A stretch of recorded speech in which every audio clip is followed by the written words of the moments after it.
The views expressed are solely those of the speaker and not necessarily those of Paltalk.com, AVM software, or its advertisers.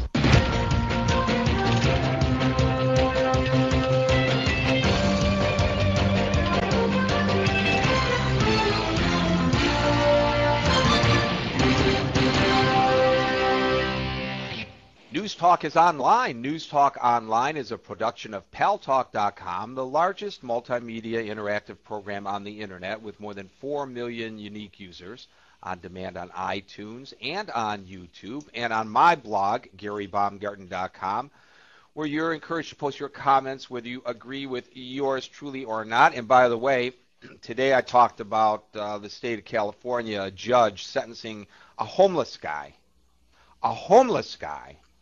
to 4 years in prison and to pay $101 million for setting 2 forest fires in California. One, the 4th largest forest fire in the history of the state. Horrific fires. Obviously, the person deserves incarceration.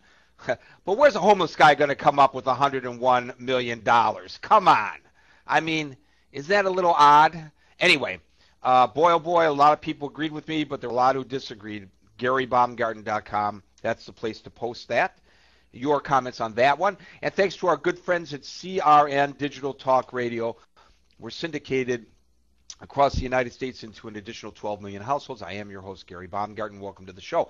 Well, you know, ladies and gentlemen, during the campaign, there were a lot of concerns raised by liberals that if John McCain were to be elected president of the United States, he would appoint to the Supreme Court justices who might overturn Roe v. Wade. And there was concern among conservatives that if Barack Obama were elected as president of the United States, that he would appoint justices to the Supreme Court, should vacancies occur during his term of office, who might be supportive of the continuation of the right for a woman to have an abortion here in the United States of America. But did you know that already and previously and currently there are certain policies that are being upheld by the various administrations that affect abortion somewhat a little more subtly than you might think.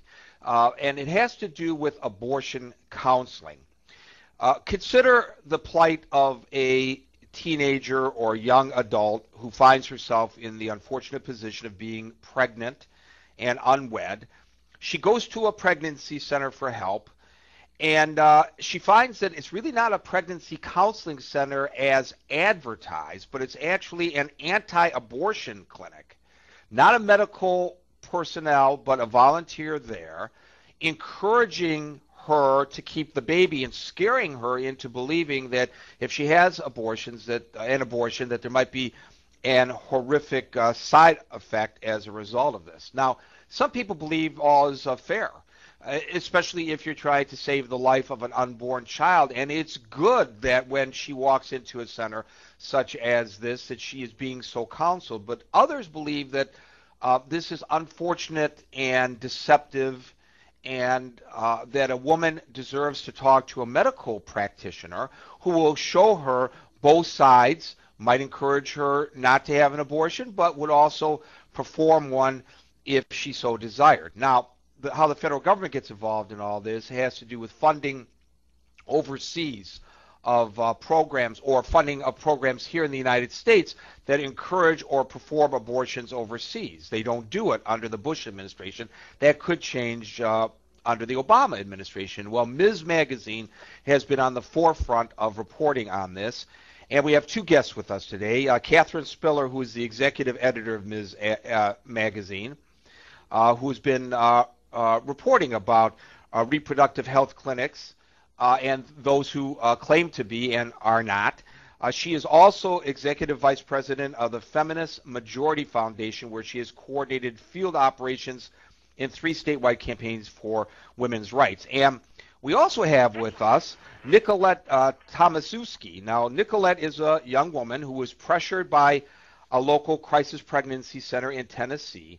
She went in there claiming to be pregnant. She wasn't, but she had heard from a friend who went to this clinic, which was right near her college campus, that she went in there for abortion counseling, and they really hit her with scare tactics, her friend, and she went in there to find out for herself and was told that abortion clinics use physicians that were from, quote, the bottom of the barrel, close quote, and that there could be terrible side effects if she has the abortion. So I want to welcome both Kathy Spillar and Nicolette Tomaszewski to News Talk Online on Paltalk.com.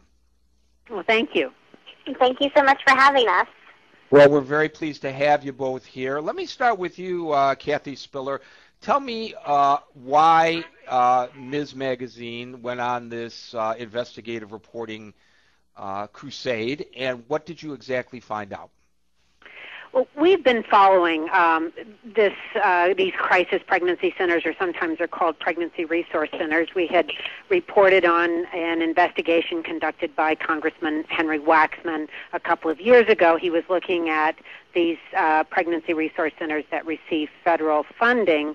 And as you said, under the Bush administration, federal funds for these so-called crisis pregnancy centers has mushroomed up to over this abstinence-only funding over $215 million a year and more.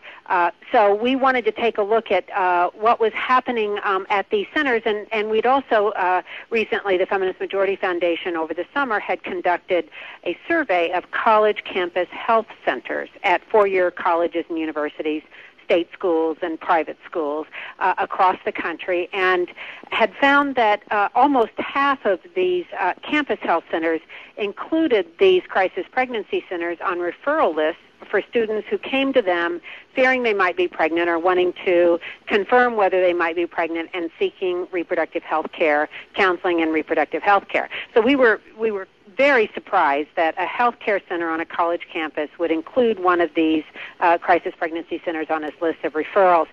Key is, as you said, these are not medical facilities for the most part. They're run by volunteers who are anti-abortion and coerce and in some cases intimidate and use very manipulative tactics to dissuade a young woman from even finding out